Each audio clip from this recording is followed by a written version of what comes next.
Hello বন্ধুরা, welcome to my mini blog. কেমন আছো তোমরা সবাই? তো আজকে গেছিলাম এই আমার বান্ধবীর সাথে একটুখানি বেলুড় মঠে সময় কাটাতে।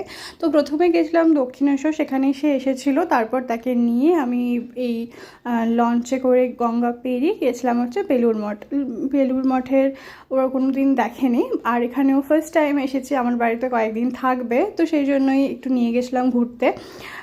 আর এই যে বালি ব্রিজের নিচ দিয়ে যখন লঞ্চটা বেরোচ্ছিল, সানসেটের টাইম ছিল, এত অপূর্ব লাগছিল না, আর এত হাওয়া দিচ্ছিল, ঠিক আছে, ভীষণই অপূর্ব একটা এক্সপিরিয়েন্স হয়েছে। তোমরাও যেতে পারো। তারপরে বেলুড় মঠ চলে আসি, এসে একটুখানি ঘোরাঘুরি করি, ছবি তুলি, গল্পগুজব করি, আর অনেকটা মজা করে বিকেলটা কাটানোর পর তারপর একটু খাওয়া দাওয়াও করতে হতো, কারণ বেলুড় মঠের সামনে যে দোকানগুলো, ওখানে পাপড়ি চাটটা ভীষণই ভালো করে, তো সেটাও খেয়েছিলাম।